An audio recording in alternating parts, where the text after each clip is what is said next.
part of the application was writing I think it was a one-page summary of the memoir that you were working on. And writing that page summary really crystallized. I had always wanted to write a book, but it kind of put that book idea that had been floating around in like little puzzle pieces in my brain into a more singular, coherent picture. And I knew that I wanted to write that book. That's today's guest, Hannah Howard. No, you don't need an MFA to write a book, but for her, even the application process helped her crystallize her vision for what became her first book, Feast. Originally, the book was going to be so much more of an almost journalistic, less memoir, less personal premise about these inspiring, interesting women in the food world. And as I was working on like really early drafts with my writers group, they were all like, oh, we like the personal stuff. We want to hear more about that. So I just started to kind of lean into that more and more.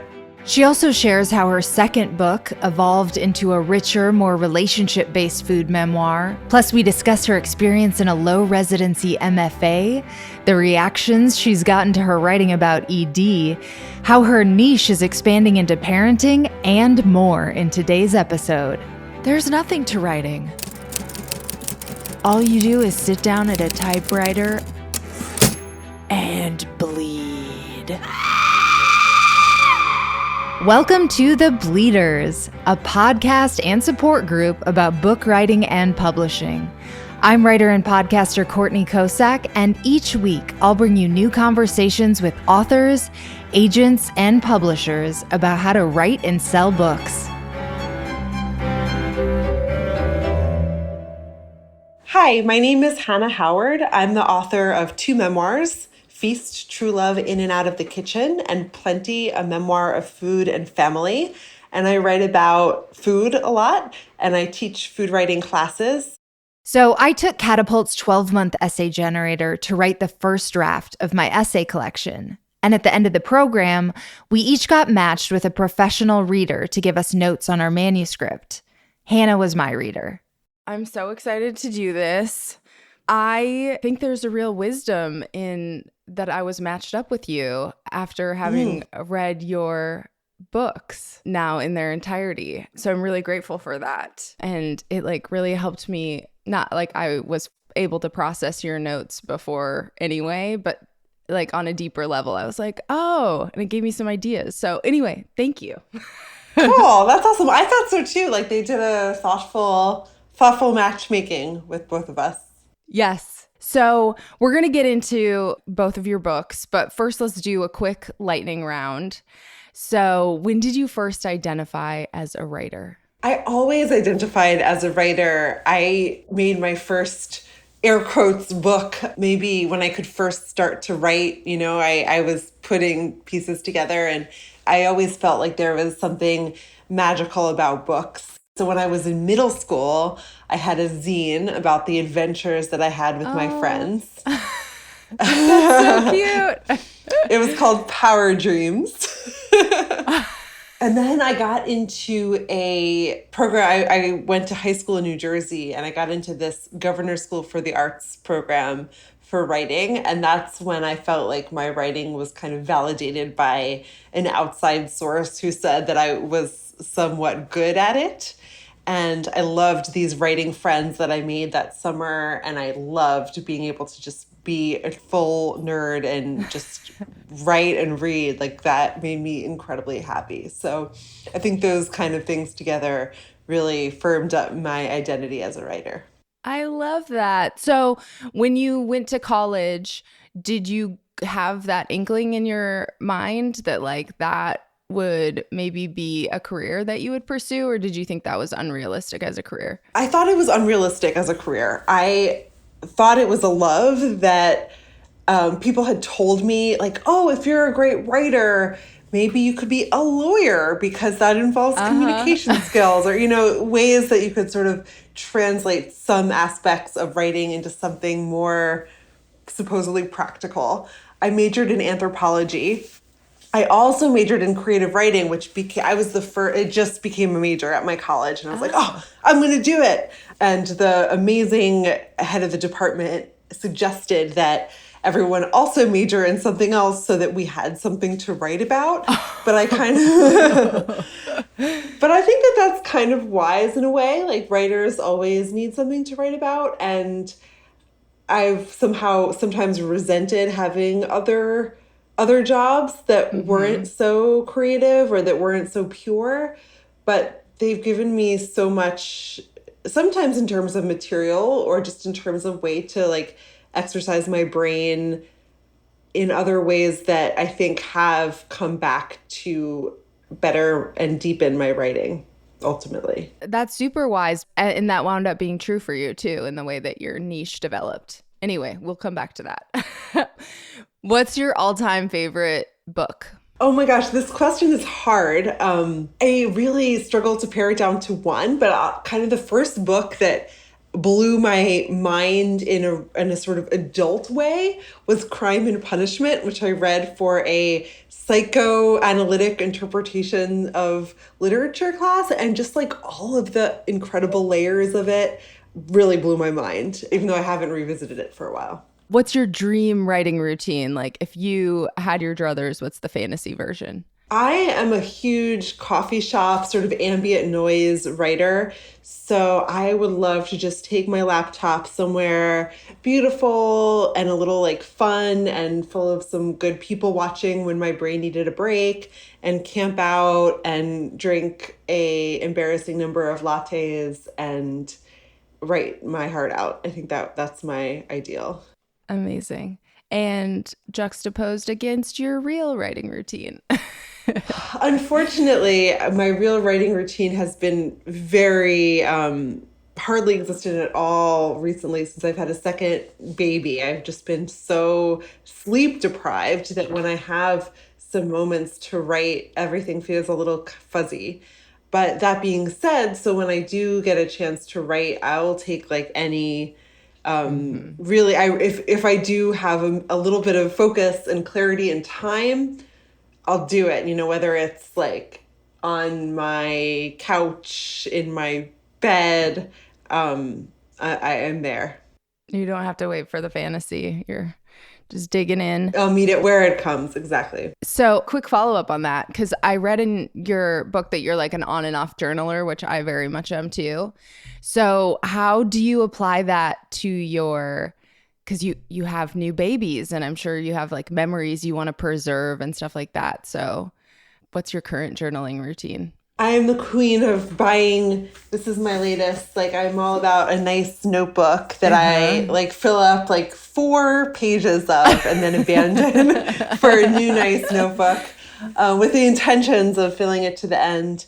And right now I'm all about, I do want to capture these memories, even though they're like tired and hazy. So I have a million notes on my phone that are like half thoughts. Some of them are like 4 words and I look back on them and wonder what I could possibly have meant. But some of them are a little bit more fully formed than that. So yeah, and I've never done this before until now, but I've also left some like voice memos for myself, just if I feel even that writing is beyond me, just to kind of get some memories down and make something real by putting it somewhere, by documenting it. That's great. So I am also, like I said, a sporadic journaler, but being an audio person too, I have in the last couple of years started leaving myself voice memos and like doing kind of a diary that way too, which you can hear like where you're at, which is kind of fun. When you listen back, you're like, oh my God, you get more context. Yes. I never had this until the pandemic, but I have like voice memo relationships where I'll just catch up with friends. Like, I guess we're our schedules are too weird to actually have a phone call. So we'll just leave each other these messages on voice notes, and it feels too unwieldy for a text. And it's so nice. I've gone back and listened, and it's just such a nice thing to get to hear someone's voice and hear them chatting to you. And you can listen again. You can listen anytime. I find that really lovely. Yeah. What's one piece of writing that makes you jealous you didn't write it? This is something that just came out that I just read that I was in awe of. Melissa Febos, who's a writer I really love and admire. And I got to hang out with her a little bit when she was at Bennington. And she wrote this essay for the New York Times Magazine about her breast reduction surgery. And I just found it so, like everything she writes, so thoughtful and smart and real and vulnerable, and all of those things together just really brought it home to me. And I had a breast reduction when I was in high school, and I've written about it like a very little bit, and it made me, I was like, oh, I wish I wrote this essay. It's so good. Yeah, when someone knocks it out of the park on one of your own stories, you're like, oh, good job. Yeah, exactly. Son of a bitch. No. Exactly.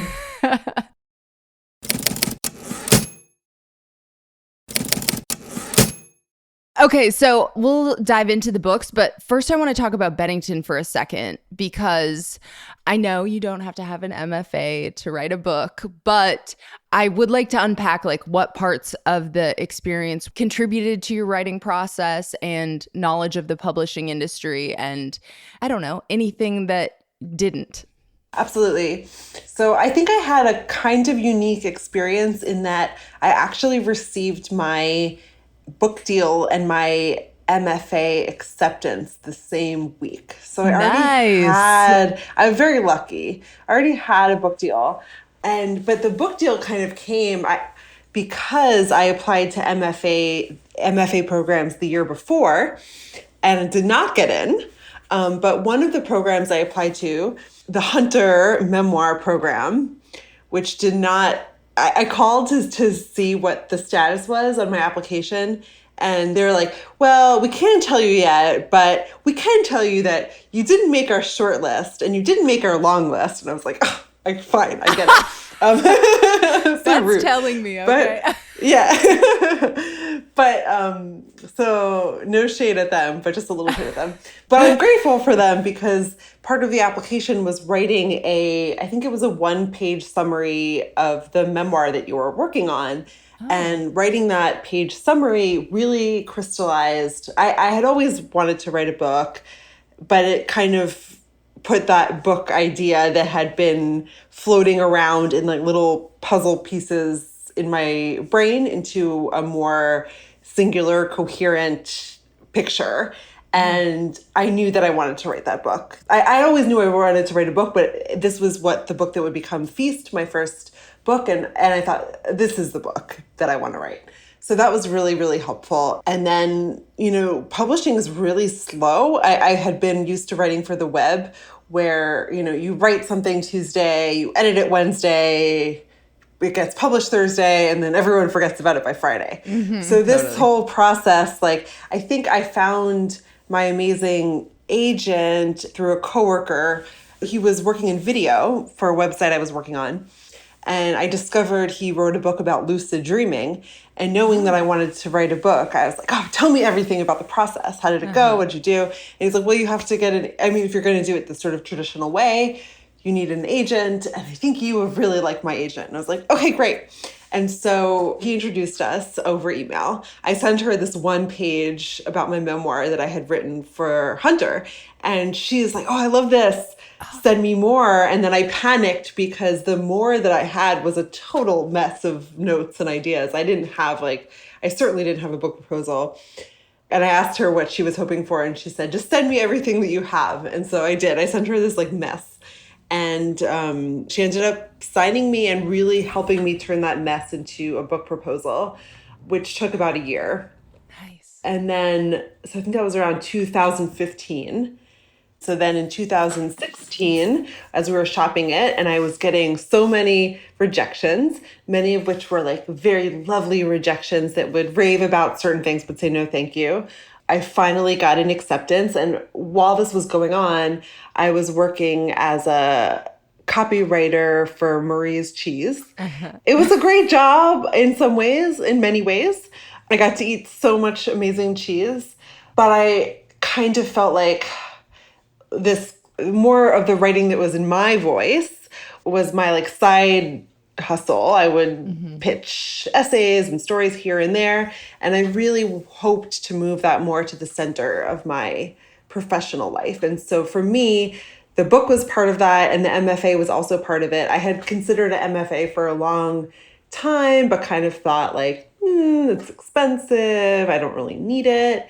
And then I thought like, well, I don't really need it, but I really want it. It just seems like a awesome creative opportunity to get to like spend the time and the effort working on the writing that I cared about. And that turned out to be correct. It really was. And it actually worked out so well, this timing of, so I sold my book on proposal. You can sell a nonfiction book with a proposal or a whole manuscript. And so I had about 50 pages, which meant I had to write the rest of the book. I mean, if anyone listening, or if you get the opportunity to write a book with the support of an MFA program, it's kind of ideal, because I remember one time getting some feedback from my editor that was so abstract and big picture that I had no idea what I actually was supposed to do. Like I was like, like that sounds great, but I don't know how to implement that at all. And so I brought it to, and at Bennington, where I got my MFA, you worked with a different faculty advisor every term. And at that point, I was working with Joan Wickersham, who's an amazing writer. And I just told her what my editor had said and was like, help. And she did. She was like, this is what I would do. And I followed her advice and it worked out. So I feel like I was in this really loving, supportive cocoon to help me write this book, which is really daunting to write a book. So I'm really grateful for Bennington. The timing was really cool because I started the program in 2016 when I started my book deal, and then the book came out in 2018, right before I graduated from the program. And so we had like a little book party for me at the last residency. And it kind of was like a journey that I got to do both of those things together. Did you have also like a cohort of non-faculty fellow student writers that you were able to bounce ideas off of? And do you stay in touch with those people? Definitely. That was the best part, I think, of the program. And what I didn't, like I signed up for it because I wanted that time to focus on my writing. And then my favorite part was meeting these fellow writers who were just people who like loved books and words as much as I did. And yeah, they were great. Yes, I have stayed in touch with a bunch of them. They've just become really wonderful friends. Like they're really cool people from all walks of life. One of the cool things, Bennington is a low residency MFA, which means a lot of them had careers and families and like full, it's like adults, not necessarily like people right after out of college. And so it was just fascinating. Like my classmates, one of them was a doctor, one of them they just had all kinds of stories. One of them was a French professor, one of them was like a mom of 5. They all had different things going on, and they all brought so much perspective and richness to my writing life and my regular person life too. That's great. Yeah, that was the thing about the catapult thing that I did too. It was like a mini MFA in that way. And we all got to know each other's writing, which is so helpful. It also gives you context for like the notes that they're giving you. You know what I mean? When you can put it through that filter of like, oh, well, I know all these things about this person and whatever. It gives me extra information. And I just think like in the way that your coworker helped you, by being like, I think you would love my agent. So helpful to find your writer tribe so that you can tap in for those reasons too. Yeah, and we've all supported each other, right, in the ways that are more kind of, right, just by being a friend and by providing feedback on notes. And then things like when I went on book tour for Feast, I got to go see like one of the friends of mine from my MFA was in Chicago, and she worked at a bookstore, and I got to go to her bookstore. And then her friend was worked at a beer bar, and I did an event at his bar because he was doing like a beer talk over books. And, it was like all very full circle and very cool to get to, have all these synergies and connect with people in different ways.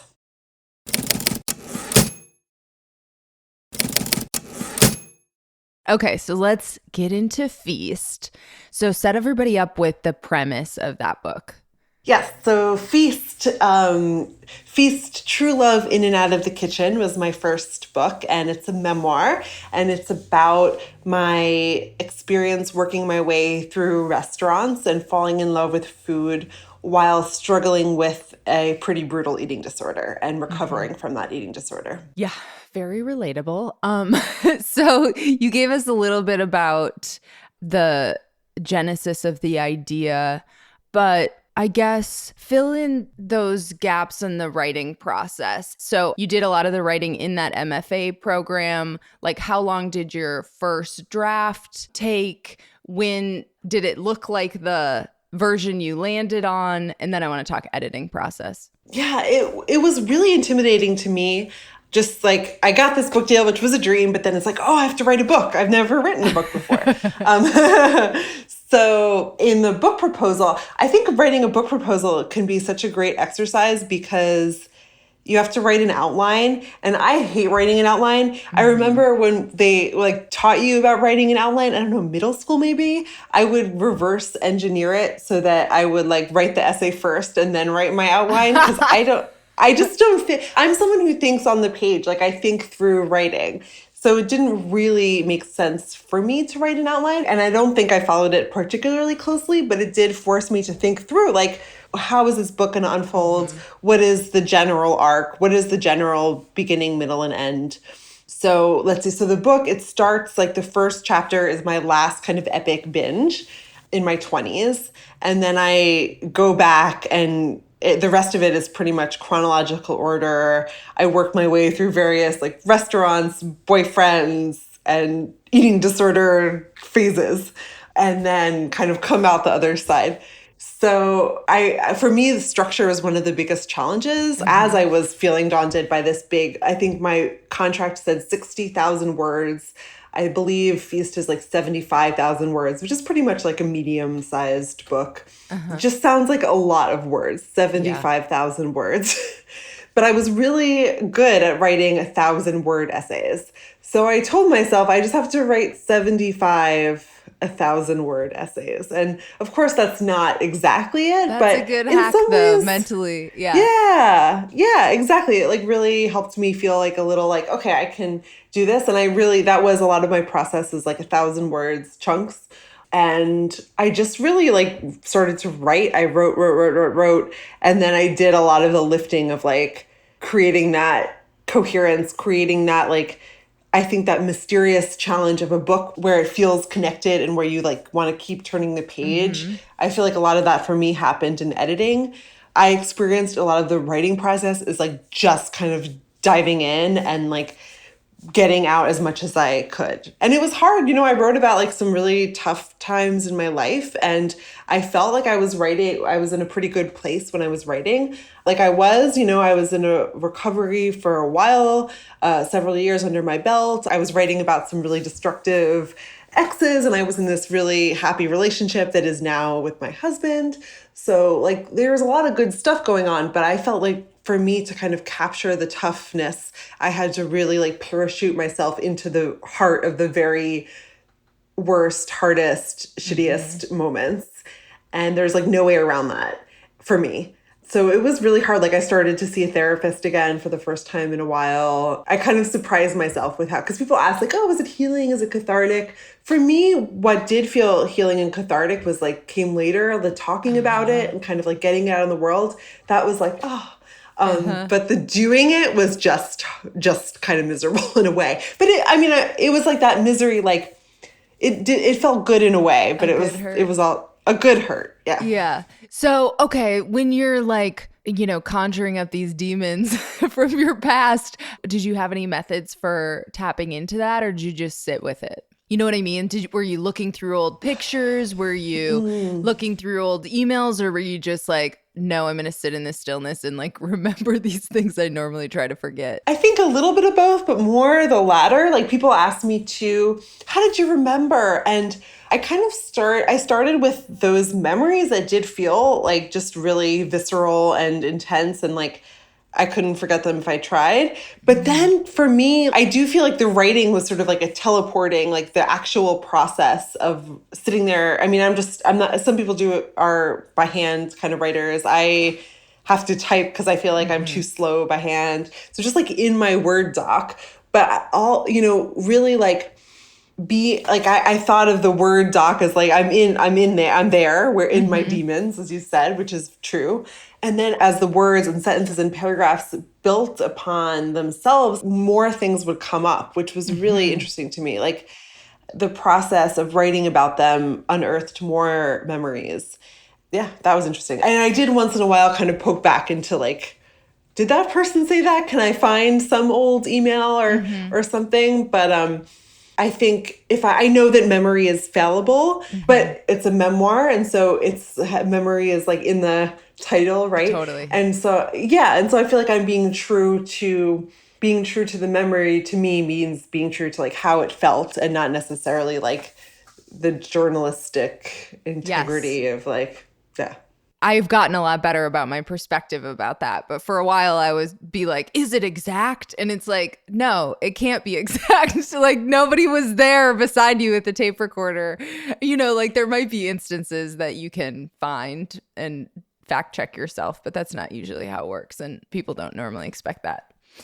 Anyway, good thing to let go of. Okay, so on that note, and I'm curious if this came out in the edit. So there are some landmark people and institutions in Feast, food people and like Houston's, I guess. But not all of them are identified. And how did you choose which people you could identify? And how did you figure out which things people would have to figure out on their own? Let's see. My general guideline was I wanted to be honest and kind. I feel like it's hard to write. I don't mind disclosing my own secrets so much, but it's very sensitive to write about other people, right?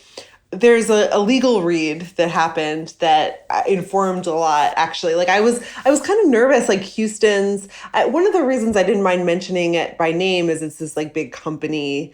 And I was expecting that to maybe not be kosher according to like, I don't know, some of because they have lawyers but the lawyer wasn't concerned with that.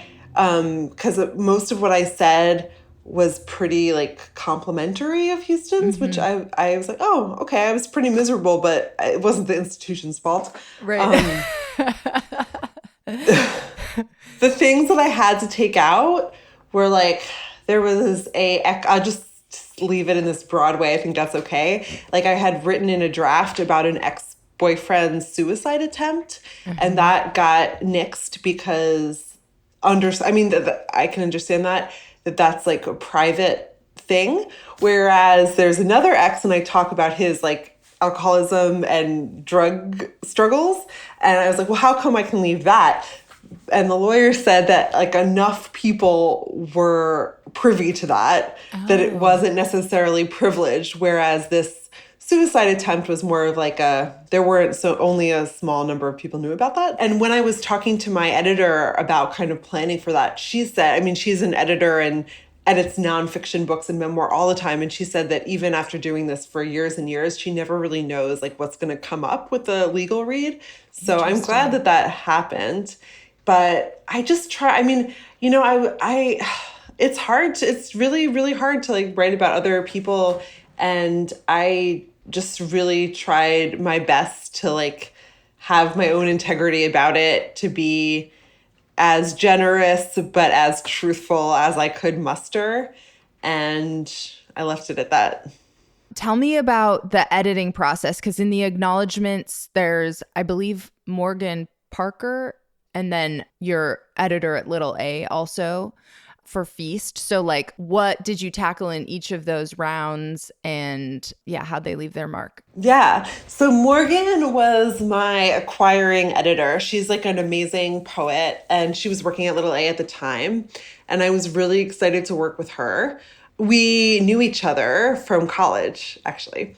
Not super well, but like we had a poetry class together. So I was really excited about that, especially because it was such a personal book, and I felt like that kind of connection. And Morgan was the one who gave that abstract advice that I couldn't. And I think it's because she's a poet first, right? And an editor second, maybe. And it was kind of like, her advice was like poetry. So she was so helpful in thinking about the big picture of the book. She was the one who believed in it at first and like wanted to publish it and everything. So I owe her so much.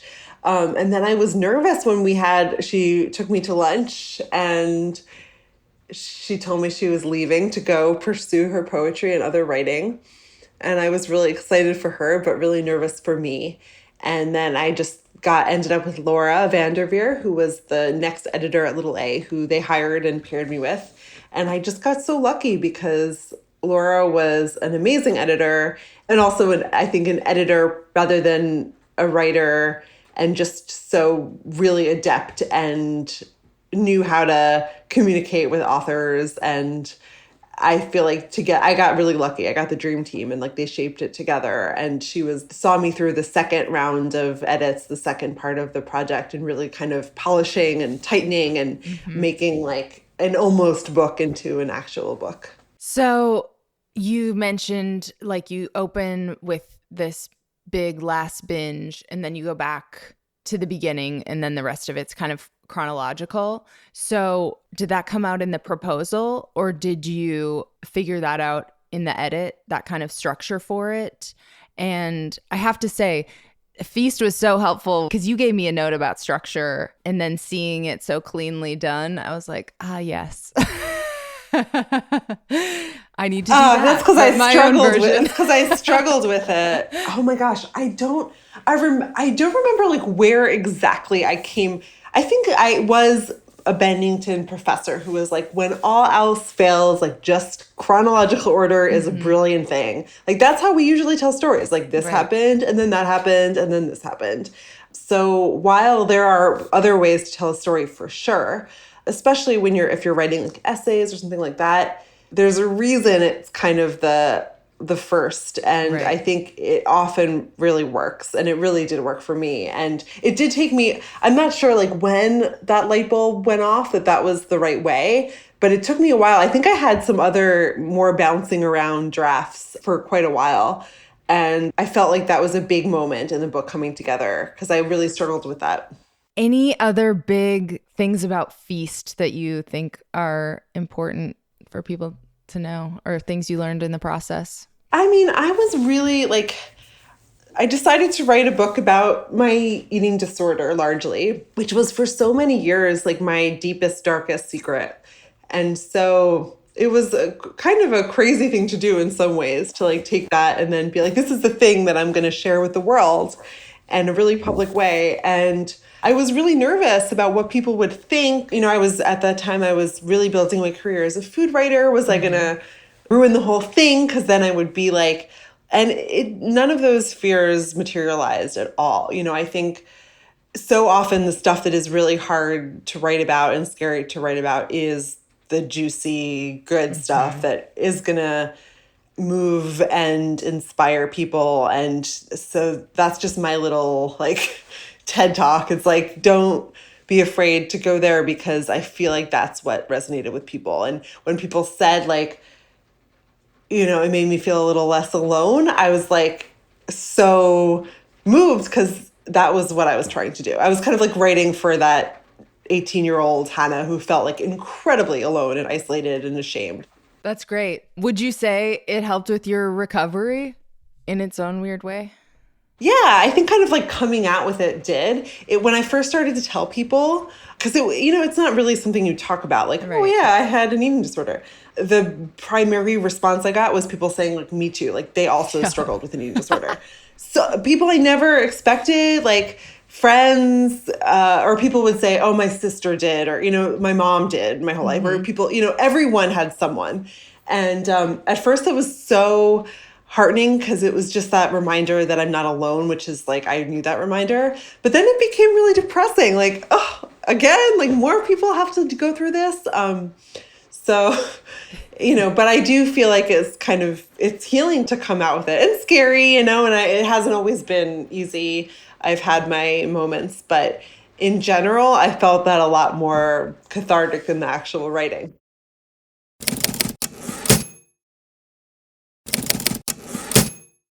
So let's move on to Plenty. Set up the premise for this one. So in some ways, Plenty is a sequel, and in other ways, it's its own thing. It's also a memoir, but this stage in my life talks about kind of more of living in recovery and meeting my now husband and deciding to start a family. And then there's also an element of me trying to create and build a community of women in the food world, which I do through profiling a chef, a sommelier, a barista, a cheesemaker, these kind of women in the trenches of the food and hospitality world who I admire. Okay, so you wrote the proposal for this while you were actually right before you got pregnant with your daughter. Am I right on that? That's correct. Yeah. And so because that's a huge thread in the story. So I'm curious, like, what the proposal looked like originally and when you really decided to pull that thread through. Yeah. Because you couldn't plan. It's not like you'd be like, and it's going to end with me having a baby, or you know what I mean? Right. I wrote the chapter, the last, I hope it's not too big of a spoiler alert, but the last chapter is I have the baby. And I wrote that, like, I had already sent in the rest of the book, and I wrote it like, I was like deliriously postpartum. So actually, originally the book was going to be so much more of an almost journalistic, less memoir, less personal premise about these inspiring, interesting women in the food world. And as I was working on like really early drafts with my writers group, they were all like, oh, we like the personal stuff. We want to hear more about that. So I just started to like kind of lean into that more and more. Yeah, so it wasn't like I didn't have the outline to the end, but I knew that to me, like I wanted to explore the connection of food and family, and my mom also has a chapter, so it's kind of looking to future generations and to past generations in my family. And I was lucky enough, so Laura, my editor from Feast, kind of also helped to talk through the book with me and the idea for the book in its early stages and what it would be. So I had that kind of leg up.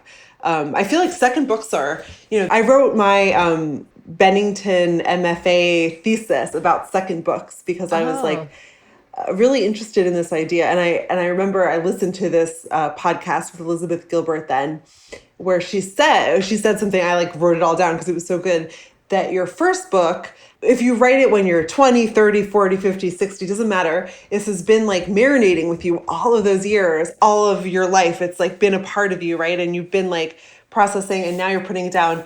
And then it's like, oh, what is the second book? So it's just like a whole new challenge, and it's really close to my heart. And I'm really glad that I kind of wrote in real time about losing a pregnancy, about my miscarriage, and then about my pregnancy, and then about these really early COVID days. Like I was writing about them as they were happening. So it was a really different experience than writing about things that happened many years before that I had already like thoroughly digested and reflected upon. I was really like writing as it was happening. Yeah, you could feel that. And I think that is like a cool distinction between the two books. It's like, yes, that first book has been in the incubator forever, but there's so much possibility when the well isn't totally full, and like what is it going to be? Yeah. And as far as the profiles, like, how did you pick the people and how did that all come together? It kind of got more and more about myself and my journey writing the book almost. I had originally just put together this pretty unwieldy list of women in the food world that I admired. And originally a lot of them were kind of like big deal celebrities, and I would like get a message back from their publicist, and then they said they could set up an interview. And it felt kind of like, and I did a few of these interviews. And then I remember I talked to a woman who was a business owner, and she was like, well, what's your like target market for the book? And I was like, I don't know. I just want to like, but I'm glad she said that because it kind of crystallized that like my target market for this book is that I don't have a target market. Yeah. I mean, I'm sure the publisher has a target market, but like I don't think that's my job as a writer. And like, I pivoted to, instead of just writing about women that were objectively like impressive, I wanted to write about people that I loved, people that like I thought were really cool and like wanted them to be part of my life. I think that comes across in the book. Definitely. And it was just so much more fun for me. And like one of the earlier chapters is about this woman, Paula, who was like a friend I met online. She teaches cooking online. And I just like hit it off with her. And I was like, I wanted her to be my friend regardless. And then I wanted to write about her. So it's kind of this awesome way in. And I wrote about going to Oslo with her. And like, I probably would have gone anyway, but knowing that I was going to write about it, that it was going to be part of this book, made it feel even more kind of like legit in my mind. Yeah. Oh, I love that so much because, yeah, I can't even imagine. I mean, I'm sure you could do it, but braiding together like all these things that are happening in your personal life with these kind of sterile, like you get 30 minutes with this high profile person, it doesn't kind of work as nicely as what wound up happening in Plenty. So your editor was totally cool that it had evolved into something else. Yeah, she was really happy with it. And I feel really lucky that she was so open to these evolutions. But I think by the time I had the proposal, I knew it wasn't a complete departure. I knew it was going to be a little more personal. I knew that the women that I was going to talk about were going to be just people that I personally admired, not necessarily celebrities. And she was really open to like letting that unfold, which I'm very grateful for. And then what was the editing process like this time around? And did you feel like you were more prepared for it, or how did it go down? Yeah, it felt a little bit less like completely intimidating because I had done it once before. So I just had that little bit of confidence. Like I have done this thing. It's still incredibly scary to like hit send and then wait. I think it was a few months before I got any word back. And I was just like, oh, did I write? What did I, you have no idea. I feel like a writer has no objectivity about their own work, you know? And then I always get afraid to like revisit. And also sometimes it's like, it just feels kind of painful to like go back. But I had a really good experience editing. I feel like if you're lucky enough to work with a great editor, they have this like great laser vision where they see where you're going and they get you the rest of the way there. So I feel like she just really had a way of saying like, just like add a little more here. Like you're not quite there yet. Like dig a little deeper. And that really made the book better. So I'm really grateful to the editing process and for her. Nice. And then I saw there was like a brief mention that a couple of the articles had been published online before the proposal. So I was curious what pieces those were and then how you approached repurposing them. Is that right? Oh, yes. I think that's right. That's right. I mean, I wrote about Eat Offbeat. So I wrote about one of the women in my book is Manal, who has a company called Eat Offbeat that cooks food from refugee chefs. And I had wrote a profile of her for Salon. I don't know if there were more. I think that might have been it. But I had also written, I think for Catapult, actually, I wrote a little bit about like my story of my miscarriage and everything, and a little bit about my body image during that experience. Officially, I didn't think I had to have any notes like that for Feast, but I almost felt kind of guilty because I think this is true. Like most writers kind of revisit topics. And I had written before about working in restaurant with an eating disorder. I wrote before about like certain things that came up again, but I think that that's okay.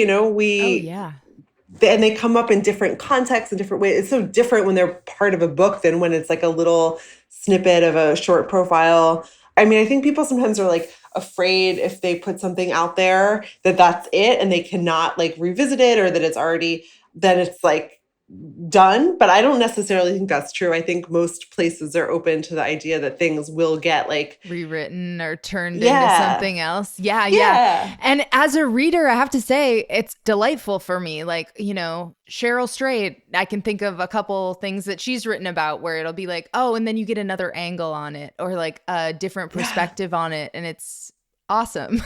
As a reader, you're like, oh yeah. Yeah, totally. I like that. Yes. And I think sometimes as a writer, especially if we're writing personal things, like we think that they're in our head so much that we think everyone is like privy to that, but actually no one else is in your head. And it might feel to me, I'm like, here we go again.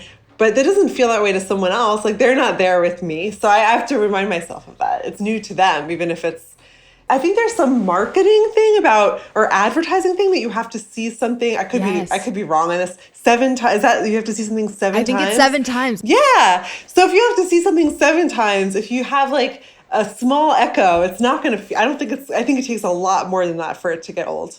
So with Plenty and with Feast, you narrated both books for Audible. What was that experience like? It was really cool, actually. I had to audition to do it. I'm not someone who's like done things. I know you're an actor, but I've never really auditioned before. So I was like, oh my God. But I passed. They let me. Because, I thought to audition because they had me fill out a form at the publisher. And like, what does the protagonist of the book sound like? And I was like, they sound like me. And then in filling this out, I'm like, well, I should do it. So I asked if I could. And they said, maybe if you can. I guess it's nice that they don't want someone who sounds like terrible or something to read the book. So for the first one, they flew me out to this studio in Michigan. Brilliance Publishing, it is. And I sit in this tiny booth. And it's wild. Like, I put on these big earphones and I kind of felt like my voice was like reverberating in my brain. And it's such a weird intimacy with your own words, because if you mess up, you have to go back to where before you mess up. And so in order to not mess up, you have to be very present. So you're just like in this very focused little tiny cocoon with your own work, which is very strange, but also kind of fun. And I really liked it. And then when I recorded the next book, it was COVID times. And I'm so grateful that I got to work with the same lovely director that I worked with for Feast. And he like zoomed in to the studio in Brooklyn that was near where I was living. I was really quite pregnant. It was a huge heat wave in summer, and the air conditioning was broken. So it was like miserable, I have to say, a miserable experience. but first, but it was still fun in some ways. But in that way, it was like, oh my gosh, I had like the huge iced coffee and a huge iced water, and I was just like sweaty. Again, with like the slowness of publishing. So like it took, I finished writing the book. It was like I had just had the baby. I sent in the first draft. So that was spring of 2020, and it didn't come out until fall of 2021. Like that's just like kind of a normal pace for publishing. But like by fall of 2021, I was pregnant with the next baby. So my life had changed a lot.